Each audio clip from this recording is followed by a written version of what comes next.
A very good morning, students, and welcome to e-learning classes of economics. My dear student, in previous lecture, that is lecture number 22, we covered the topic fixed exchange rate system and managed floating exchange rate system.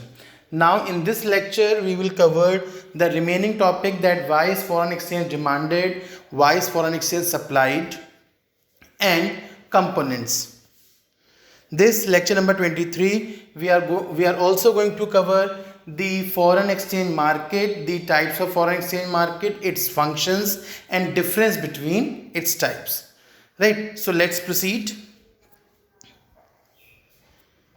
Components of demand for foreign exchange, और why is foreign exchange demanded. Foreign exchange की demand क्यों होती है या उसके components क्या क्या हैं. Number 1, repayment of international loan. Topic ये है कि हमें फॉरेन एक्सचेंज की डिमांड क्यों होती है या हम फॉरेन एक्सचेंज की डिमांड क्यों करते हैं. सबसे पहला, अगर हमें इंटरनेशनल लोन्स का रीपेमेंट देना होता है इसलिए करते हैं. C international loans are raise in terms of foreign currency only, और फॉरेन करेंसी की हमको रिक्वायरमेंट होती है उन लोन्स का रीपेमेंट करने के लिए. Second, investment in rest of the world. अगर हम रेस्ट ऑफ द वर्ल्ड में इन्वेस्टमेंट करना चाहते हैं, so that investment can also take part with the help of foreign exchange only. So उस पर्पज़ के लिए भी हमें फॉरेन एक्सचेंज की रिक्वायरमेंट होती है. Next, import. For making imports of goods and services foreign currency is needed. अगर हमको गुड्स एंड सर्विसेज का इम्पोर्ट करना है तो उसके लिए हमें फॉरेन करेंसी की रिक्वायरमेंट होती है. It requires foreign exchange. क्यों? क्योंकि import is only possible in foreign exchange. Next, direct purchase from abroad. If we want to purchase anything directly from the abroad, अगर हम अब्रॉड से कुछ डायरेक्टली परचेज करना चाहते हैं, so in that country from where we are going to purchase, suppose कीजिए we are going to purchase anything from United States of America, so we need dollar to purchase that. Indian rupee will not work there. So for direct purchase from abroad also we need foreign exchange. Next, grants and donations. अगर कोई भी हमको rest of the world को grants and donations देनी है, suppose कीजिए श्रीलंका में tsunami आया और हम चाहते हैं श्रीलंका की हेल्प करना, तो हमने उसको ग्रांट्स भेजे, डोनेशंस भेजे.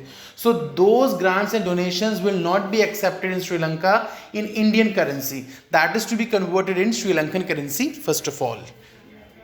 Payments of incomes. सपोज कीजिए someone is working for us outside the India, तो जब हम उसके पेमेंट्स करेंगे then those payments will be made in foreign currency only. So these were the components of demand for foreign exchange. Now let's see the components of supply of foreign exchange. Supply के components बेटा लगभग सारे same हैं, बस जहाँ import था वहाँ export हो जाएगा, जहाँ fall था वहाँ पे rise हो जाएगा. But still let's have a look. Number 1, export. उसमें इंपोर्ट के लिए ज़रूरत थी, इसमें एक्सपोर्ट के लिए. इसमें ये कह रहे हैं कि हमको फॉरेन एक्सचेंज की सप्लाई क्यों करनी चाहिए. इसलिए करनी चाहिए क्योंकि हमको एक्सपोर्ट अगर हम करेंगे तो वो रेस्ट ऑफ द वर्ल्ड के लिए उनकी ही करेंसी में किया जाएगा.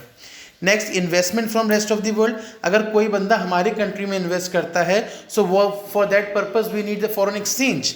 For that purpose we need the foreign exchange. तो हमें फॉरेन एक्सचेंज की सोर्सेज पता होना बहुत ज़रूरी है. सपोज कीजिए चाहे फॉरेन इंस्टीट्यूशनल इन्वेस्टमेंट्स हो या फॉरेन डायरेक्ट इन्वेस्टमेंट हो, दोनों के लिए supply of foreign exchange is must. Next, direct purchase by rest of the world. अगर हम रेस्ट ऑफ द वर्ल्ड से डायरेक्टली परचेज कर रहे हैं, so there also we need the foreign exchange. वहाँ पर भी फॉरेन एक्सचेंज की रिक्वायरमेंट होती है. Next, loans from rest of the world. अगर हम रेस्ट ऑफ द वर्ल्ड से लोन ले रहे हैं, बोरोइंग्स कर रहे हैं, so for that borrowing purpose also we need foreign exchange so that we can make the supply of those. Donations from rest of the world. अगर हमको rest of the world से donations मिल रही हैं, या suppose कीजिए grant sends donations from rest of the world, कोई grants आ रही हैं, donations आ रही हैं rest of the world से, so वो भी एक source होती हैं किसका, supply of foreign exchange. एक significant amount of foreign exchange flows from rich to the poor countries of the world by the way of getting grants and donations. Next is your foreign exchange market. Foreign exchange market क्या होता है? It refers to the market for national currencies of different countries in the world. Means the market where the foreign exchange takes place. वो जगह जहाँ से आप अपनी currency को दूसरी करेंसी के साथ एक्सचेंज कर सकते हैं.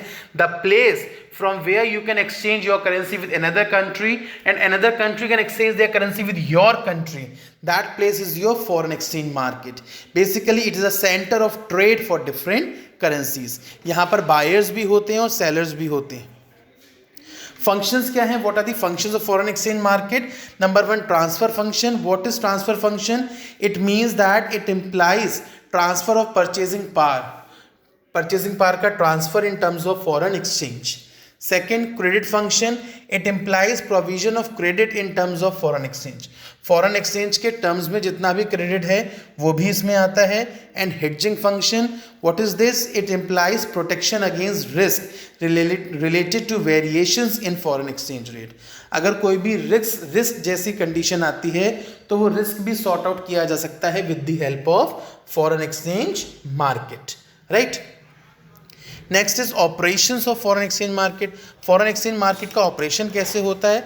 Foreign exchange market operates either as spot market और एज फॉरवर्ड मार्केट. या तो वो स्पॉट मार्केट की तरह ऑपरेट करती है या फॉरवर्ड मार्केट की तरह. स्पॉट फॉर करंट मार्केट क्या होता है? This is the market in which current transactions takes place. जिसमें ऑन दी स्पॉट ट्रांजेक्शन्स होते हैं वो आपका स्पॉट मार्केट कहलाता है. डेली नेचर होता है इन ट्रांजेक्शन्स का. इसमें कोई फ्यूचर डिलीवरी के ट्रेडिंग ट्रांजेक्शन्स नहीं आते हैं. There are only daily needs transactions. What is forward market? Forward market for foreign exchange वो मार्केट होता है which handle such transactions which are meant for future delivery. जो ट्रांजेक्शन्स फ्यूचर डिलीवरी के लिए होते हैं वो ट्रांजेक्शन्स आपके फॉरवर्ड मार्केट में आते हैं. It only caters to forward transactions. Basically इसमें बस फॉरवर्ड ट्रांजेक्शन्स ही की जाती हैं. एक बात नोट करने की और है कि why are forward transactions contracted. Forward transactions जो हैं वो कॉन्ट्रैक्ट क्यों हो जाती हैं, कम क्यों हो जाती हैं? To avoid the risk of any adverse change in exchange rate.